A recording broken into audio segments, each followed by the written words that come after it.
Interaction of gamma raise बोल रहे हैं, the presence of gamma rays can be detected easily with device such as Geiger counter. मतलब Geiger counter GM tube जो है वो उससे गामा रेज प्रेजेंट है या नहीं है वो तो डिटेक्शन हो सकता है। However, the determination of exact energy, लेकिन उस गामा रे की एग्जैक्ट एनर्जी कितनी है उसके लिए हमें अलग डिवाइस चाहिए और सोफिस्टिकेटेड डिवाइस चाहिए, और वो सोफिस्टिकेटेड डिवाइस जो है उसका नाम है गामा रे स्पेक्ट्रोमीटर। तो हमें क्या चाहिए? गामा रे स्पेक्ट्रोमीटर चाहिए।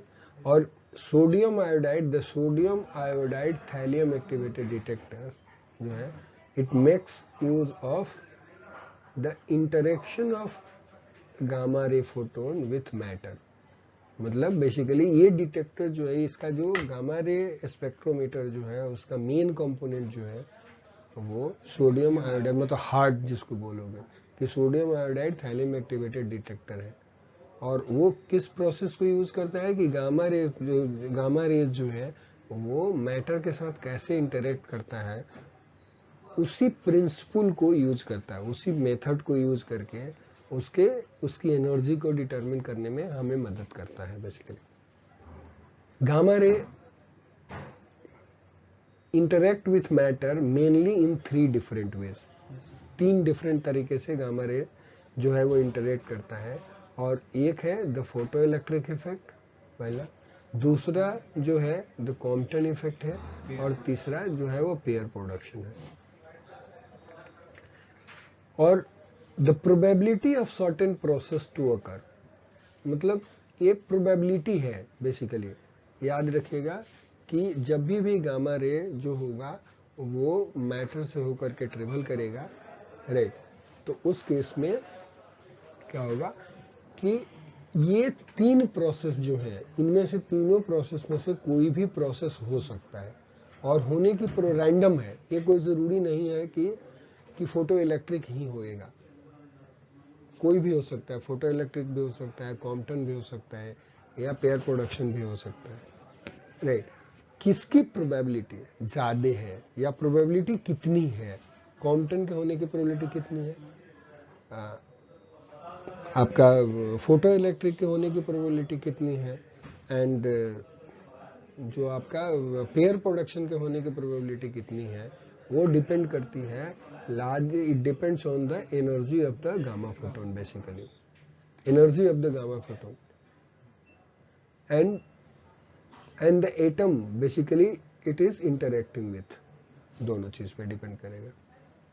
अब बोल रहा है कि एटॉमिक प्रॉपर्टी जो है, atomic properties of the irradiated material, मतलब जिसके ऊपर गामा रे फॉल करेगा उसकी atomic property have some influence, उसका है have some influence on the extent of attenuation, कि कितना एटेन्यूएट होएगा उसकी एटॉमिक प्रॉपर्टी पे भी डिपेंड करता है। बट डोमिनेटिंग फैक्टर जो है वो एनर्जी है, डोमिनेटिंग पैरामीटर जो है वो क्या है? Energy of the gamma ray photon है। मतलब जो जब इंटरेक्ट करेगा तो energy of the gamma photon पे भी इंटरेक्ट करेगा, और किसके साथ इंटरेक्शन हो रहा है उसके ऊपर भी डिपेंड करेगा, राइट। तो जो मीडियम जिसके साथ वो इंटरेक्ट कर रहा है उसकी एटॉमिक प्रॉपर्टी कैसी है, राइट, उसके ऊपर भी डिपेंड करता है कि कितना एटेन्यूएट होएगा गामा फोटोन। लेकिन सबसे ज्यादा यदि डोमिनेंट फैक्टर की बात देखी जाए तो डोमिनेंट फैक्टर जो है वो एनर्जी, गामा फोटोन की एनर्जी है, उसके ऊपर डिपेंड करता है, ठीक है, कि कितना एटेन्यूएशन होएगा। At lower energies the photo electric effect is dominant. समझे? तो देखो यहाँ पे हमने बताया कि किसके ऊपर डिपेंड करेगा? एनर्जी जो है डोमिनेंट फीचर है, तो एनर्जी के बेसिस पे क्या क्लासिफिकेशन होएगा। तो at lower energies the photo electric effect is dominant, while pair production जो है does not occur at all, does not occur at all, बिल्कुल ही काम नहीं करता बिलो 1.022 MeV।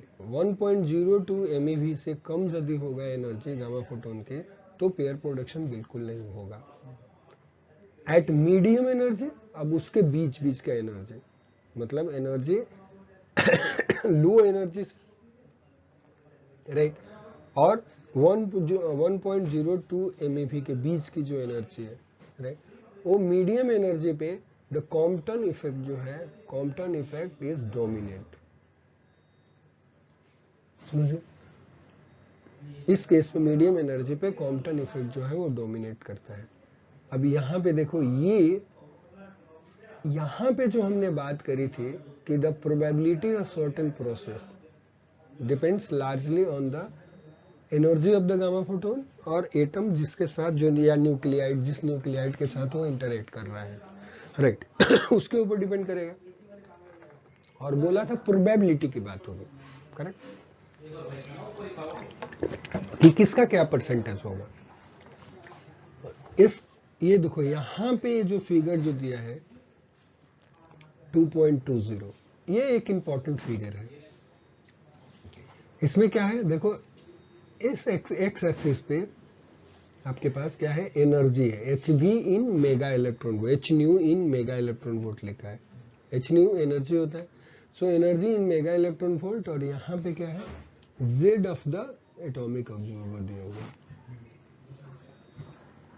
ये एटॉमिक नंबर का जो है वो जिस एटॉमिक प्रॉपर्टी की बात हो गई बेसिकली, कि जिस मटेरियल के साथ वो इंटरेक्ट करेगा उसका एटॉमिक प्रॉपर्टी में ले रहे हैं क्या, हम एटॉमिक नंबर की बात कर रहे हैं, जेड की बात।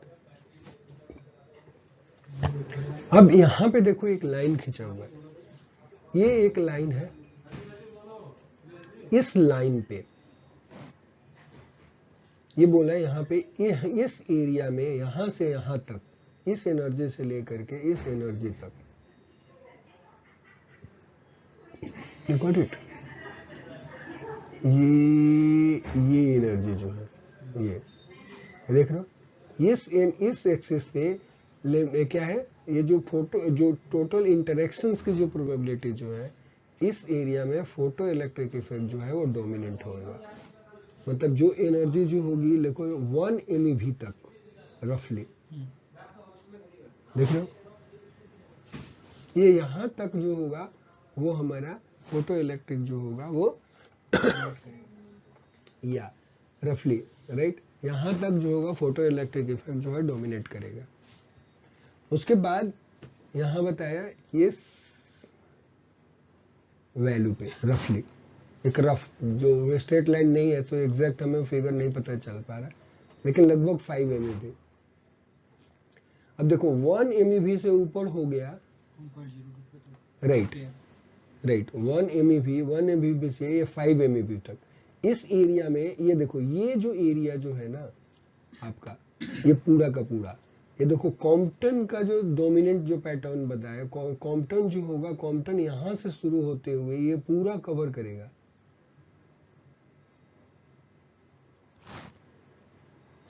एक्स एक्सिस पे, हाँ एक्स एक्सिस पे लॉगरिथमिक दिया है, ये लीनियर है, वाई एक्सिस लीनियर है। आप समझ रहे, ये एरिया, ये रीजन जो है, यदि इसको ऐसे करके बांधोगे तो ये रीजन जो है वो सबसे ज्यादा क्या है, फोटो इलेक्ट्रिक पे डोमिनेंट है, राइट। ये रीजन, ये पूरा का पूरा है, मतलब कॉम्पटन जो होगा वो कम से लेकर के मीडियम एनर्जी पे भी होगा, ऐसा नहीं होगा कि कॉम्पटन इधर नहीं होगा, कॉम्पटन होगा इधर ये पूरे एरिया में, लेकिन डोमिनेंसी जो होगी वो इस एरिया में डोमिनेंसी ज्यादा होगी, क्योंकि ये यहाँ पे ये खुला हुआ है ना, ये वाला एरिया, इस एरिया में डोमिनेंसी ज्यादा होगी।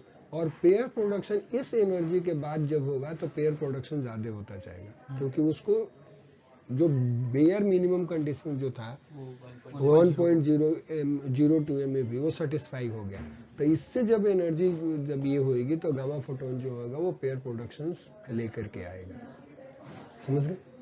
तो ये रिलेटिव इंपॉर्टेंस ही बताता है। देखो यहाँ पे लिखा भी हुआ है, the relative importance of the three major types of gamma ray interactions. The line shows the value of Z and H nu. The line shows the value of Z, ये line correct, value of Z मतलब यहाँ पे यदि कोई देखो तो Z का क्या वैल्यू होगा, right, and H nu for which two neighbouring effect are just equal. समझ गए? ये लाइन जो बोल रहा है, ये लाइन जो बोल रहा है, ये लाइन, इस लाइन पे यदि चलोगे तो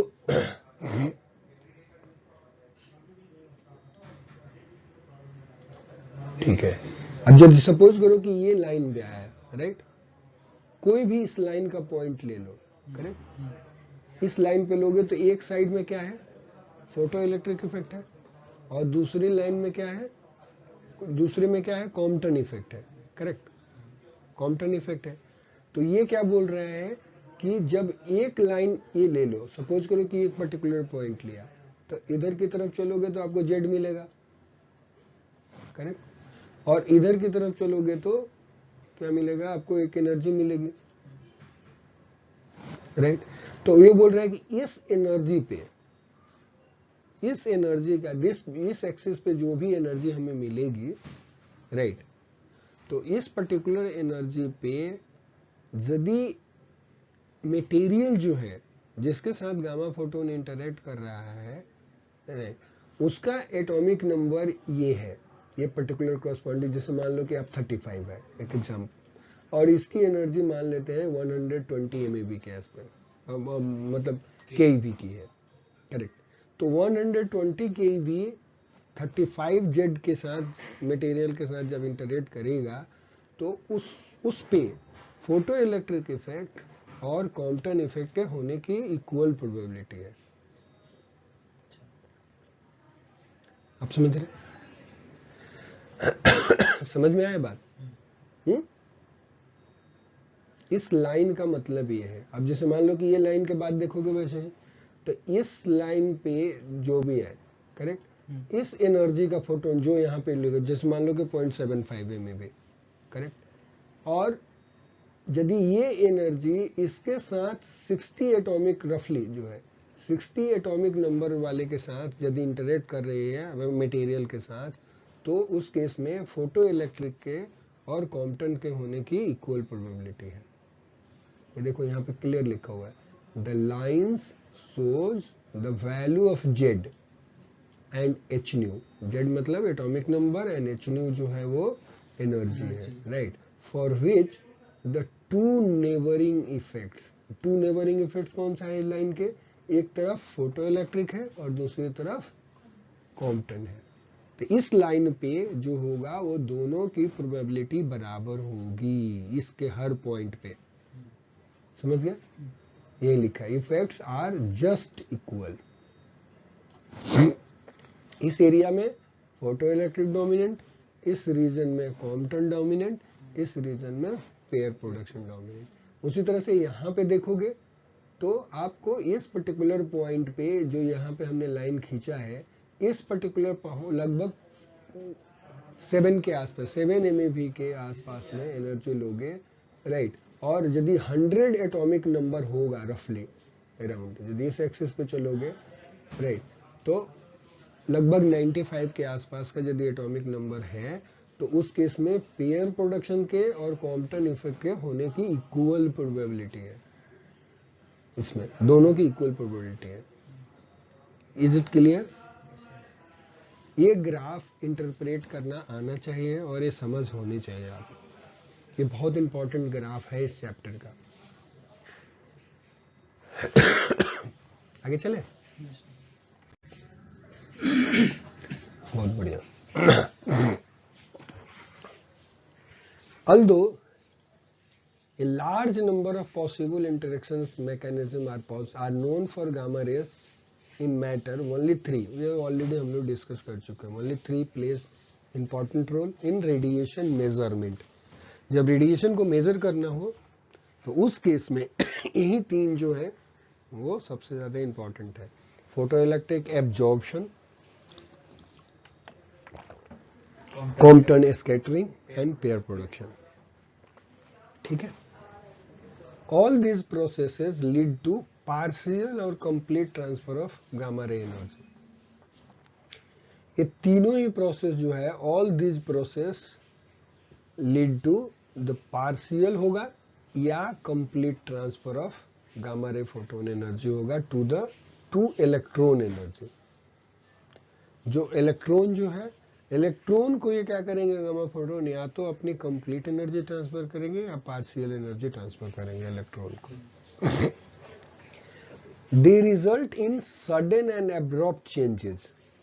इसके क्या होगा, इसके कारण क्या होगा, they result in sudden and abrupt changes in the gamma ray photon history, right? In that, photon either disappears entirely or is scattered through a significant angle.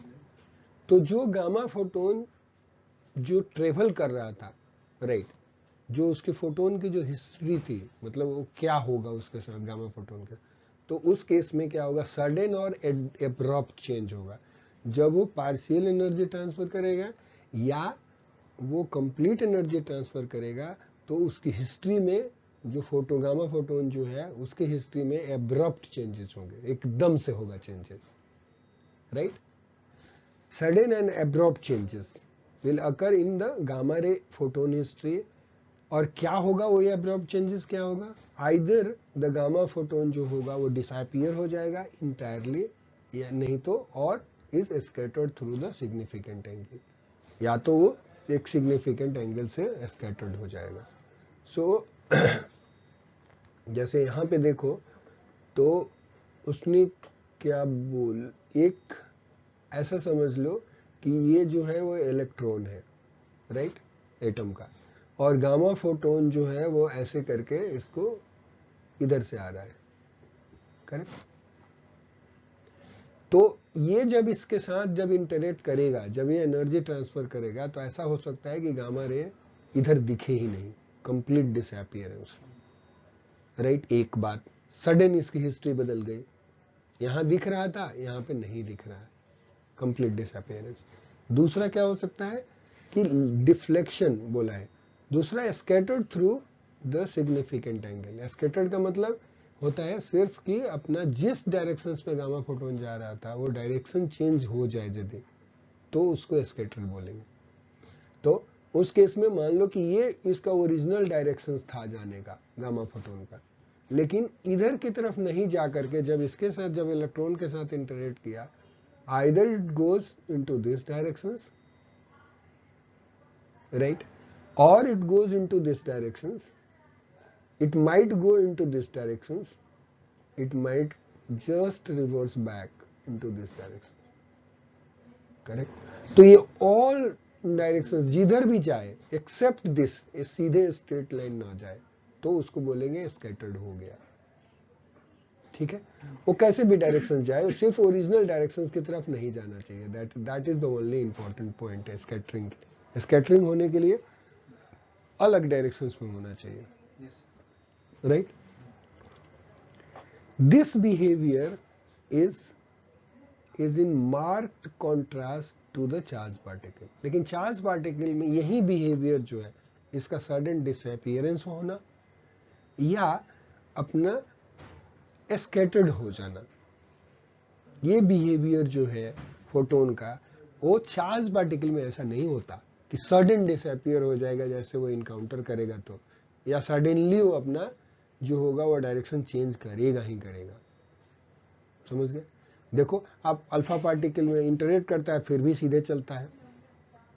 अब जो चार्ज पार्टिकल जो बाकी जो है इलेक्ट्रॉन्स जो है, लो एनर्जी के electron हो या फास्ट इलेक्ट्रॉन का अलग है क्योंकि वेलोसिटी उसके ज्यादा है। टॉर्चरस पाथ दोनों का होता है, जितनी कम एनर्जी होगी उतना ही ज्यादा टॉर्चरस पाथ होगा, ठीक है। तो वो टॉर्चरस पाथ जो होगा वो उसका एक फिक्स्ड ये नहीं है, वो हमेशा यहाँ पे फोटोन जो होगा वो या तो बस एकदम से स्ट्रेट लाइन में जाएगा, वो एक एंगल चेंज करेगा, पूरा का पूरा डिसअपीयर हो जाएगा, ठीक है। सो यही बोल रहे हैं, this behaviour is in marked contrast to the charged particles discussed earlier, which slow down gradually through continuous simultaneous interactions with many absorber atoms. This behavior is marked contrast with charged particle. Charged particle जो क्या है, वो particle जो होगा वो अपनी energy जो है वो धीरे धीरे इन कंटिन्यूअस फैशन में लूज करता है, राइट, विथ बोला through continuous simultaneous interactions with many absorber atom. ठीक है, आगे बढ़े। ओके, गामा रेस जो है, अभी देखो फोटो इलेक्ट्रिक एब्जॉर्प्शन के बारे में अब हम लोग डिस्कस कर रहे हैं। It says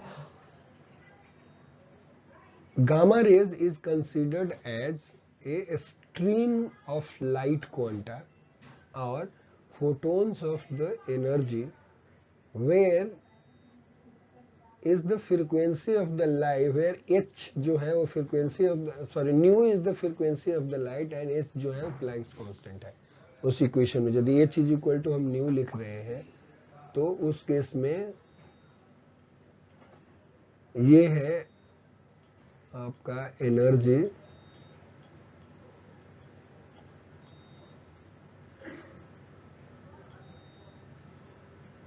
H new, correct. तो इस केस में क्या है, क्या बोला, गामा रेज को कैसे कंसीडर करना, gamma ray is considered as a stream of light quanta, मतलब एक स्ट्रीम है। स्ट्रीम मतलब बहुत सारे ऐसे लाइट क्वांटा है, एक नहीं है, बहुत सारे पैकेट ऑफ एनर्जी, जिसको बाकी लोग बोलते थे, पहले बोलते थे ना पैकेट ऑफ एनर्जी बोलो, या स्ट्रीम ऑफ क्वांटा और फोटोन्स ऑफ एनर्जी, राइट। और वो एनर्जी जो है E is equal to H nu है, जहां पे न्यू जो है वो है, nu is the frequency of light, right, and H जो है, H is the Planck's constant. If E is larger than the binding energy EB, right? यदि ये बाइंडिंग एनर्जी जो इंसिडेंट फोटोन जो है, सॉरी जो इलेक्ट्रॉन जो है, इलेक्ट्रॉन के बाइंडिंग एनर्जी से ज्यादा है, यदि if E is larger than the binding energy EB of an electron in the cells of an atom, it is possible that the photon removes an electron from the cell. तो उस case में क्या करेगा कि possibility exist करती है कि उस इलेक्ट्रॉन को वो रिमूव कर पाएगा। The free electron then has the kinetic energy, जो इलेक्ट्रॉन जब फ्री होएगा तो उसको काइनेटिक एनर्जी जो होगी E minus will be equal to H nu, जो फोटोन के पास एनर्जी थी, माइनस द EB जो इलेक्ट्रॉन की बाइंडिंग एनर्जी है, राइट।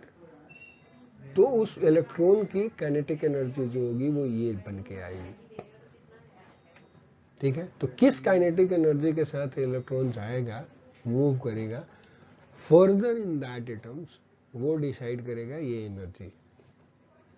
क्योंकि अभी अभी हम इसके पहले वाले क्लास में रेंज की बात करी थी हमने, कि ये इलेक्ट्रॉन कहां तक, किस रेंज तक ट्रेवल करेगा,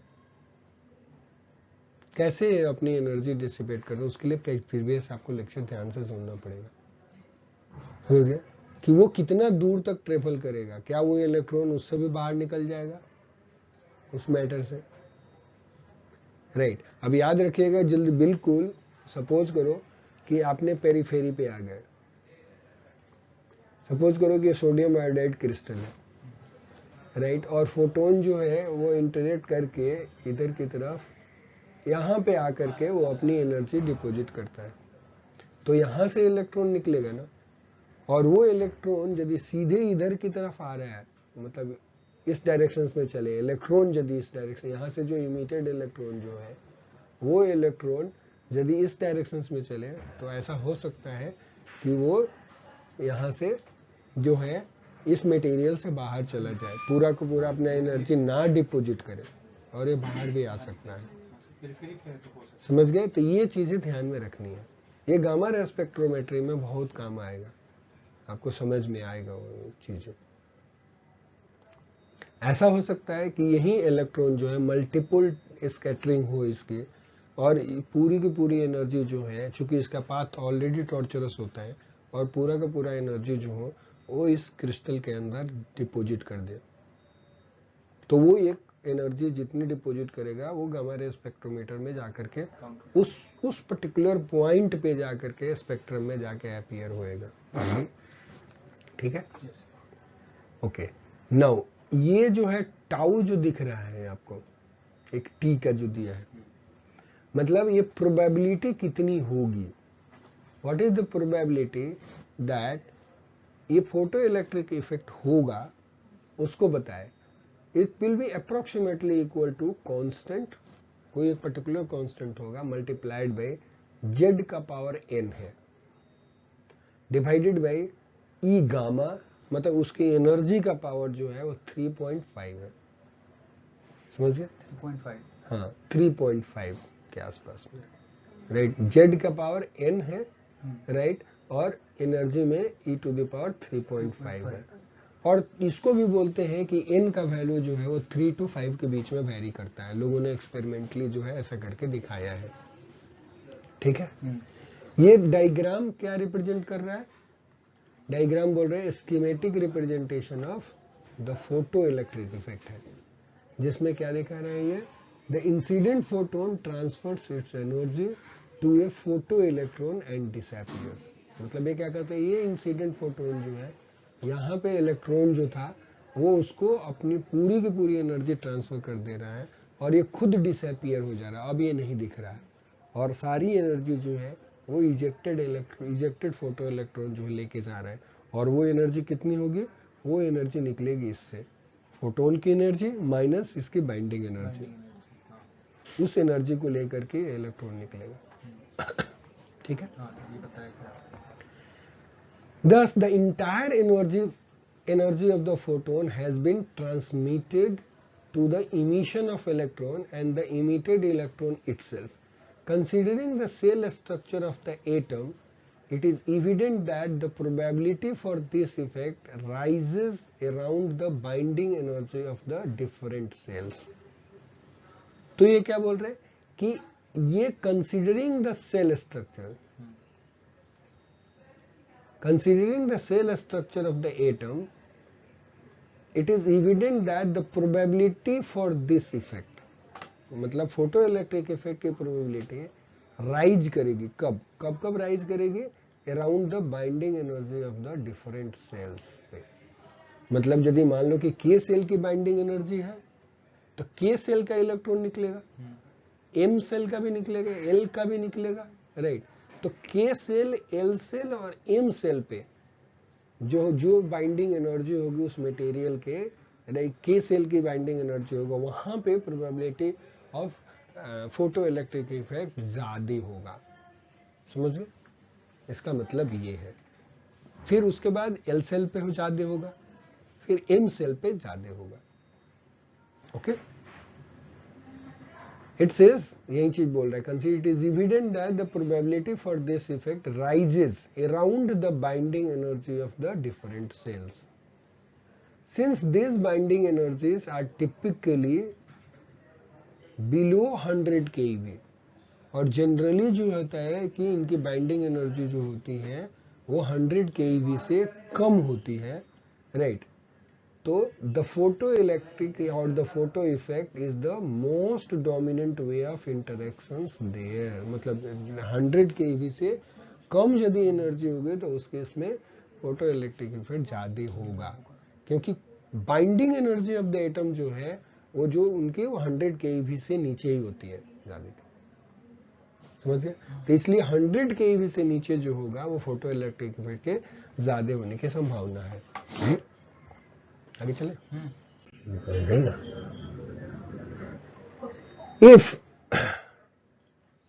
If the photoelectric absorption process in the photoelectric absorption process, a photon undergoes an interaction with an absorber atom in which photon completely disappears. In its place, an energetic photoelectron is ejected by the atom from one of its bound cells.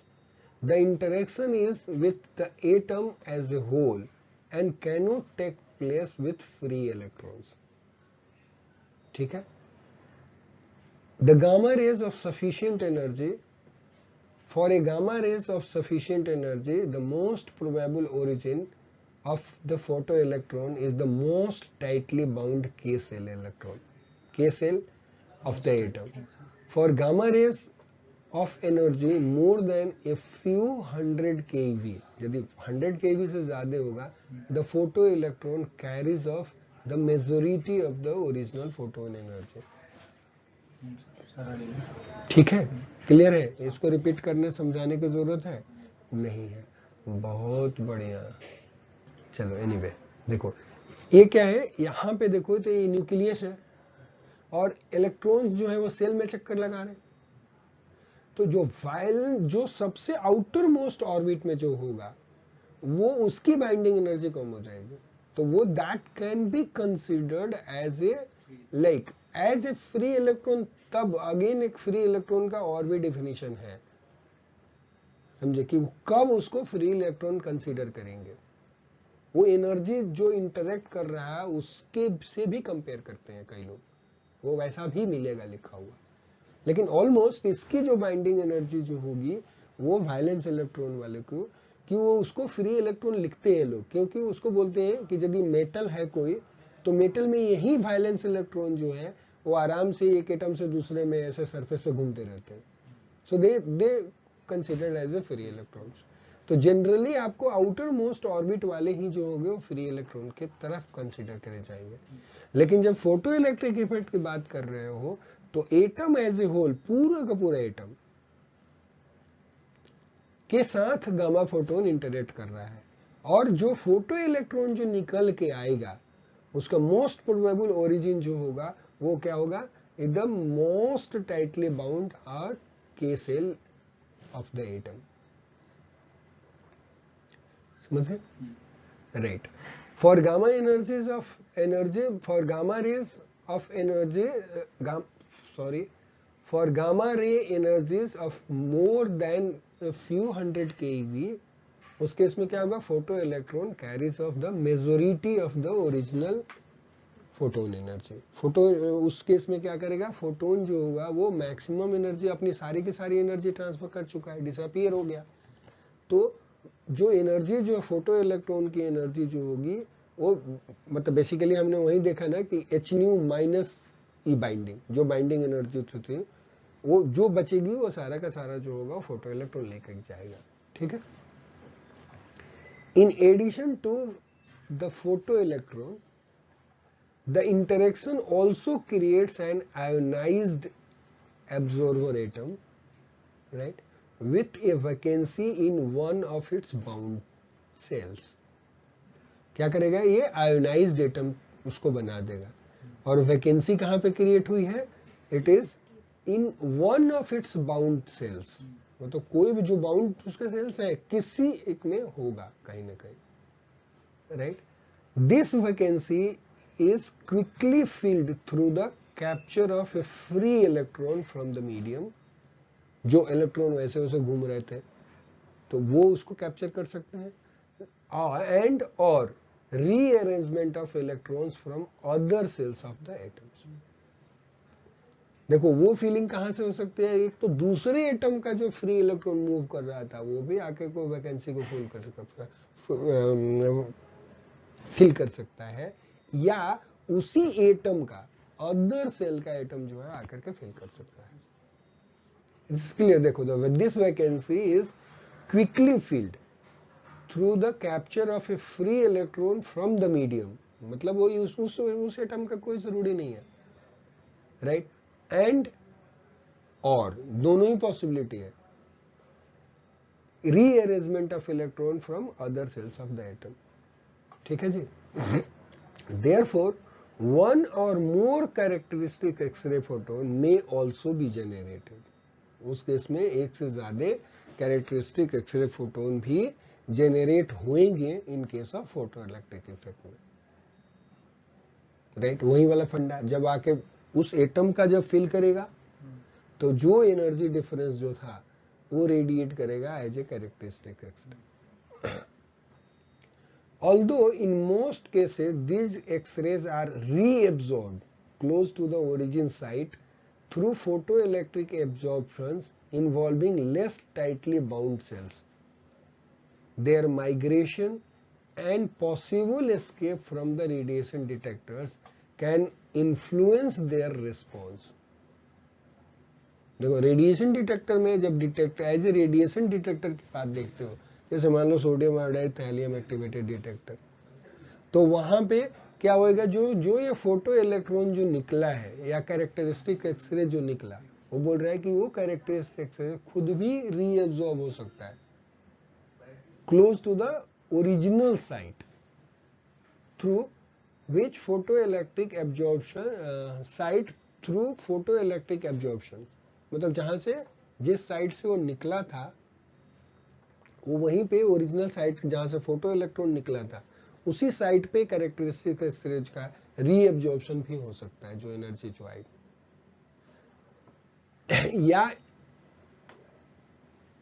या क्या कर सकते original site through the photo electric absorption involving tightly bounded shell, मतलब वही x ray जो था वो क्या किया, फिर एक टाइटली बाउंडेड इलेक्ट्रॉन को अपनी एनर्जी ट्रांसफर कर दिया या इजेक्ट कर दिया, करेक्ट, उसमें वो रीएब्सॉर्ब हो जाएगा उसकी एनर्जी एक्सरे फोटॉन्स की।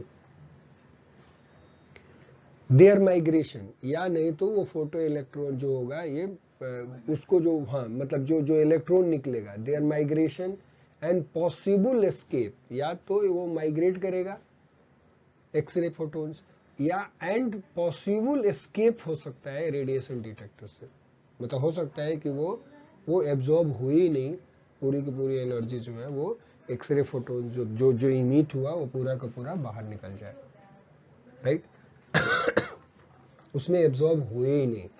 तो ये फेनोमेनन याद रखिएगा, जब गामा स्पेक्ट्रम जो आता है जब एक्सप्लेन करते वक्त, ये सारी चीजें याद रखनी पड़ती है। जितना एस्केप होएगा पीक में से माइनस करोगे, उसके आसपास में कहीं ना कहीं डीप या पीक आएगा, दिखेगा आपको वो स्पेक्ट्रम में चेंजेस दिखेंगे, क्योंकि वो तो एस्केप हो गए ना, वो तो दिखे ही नहीं, वो निकले थे एक्सरे लेकिन वो एस्केप हो गए, एक्सरे एस्केप पीक दिखेगा।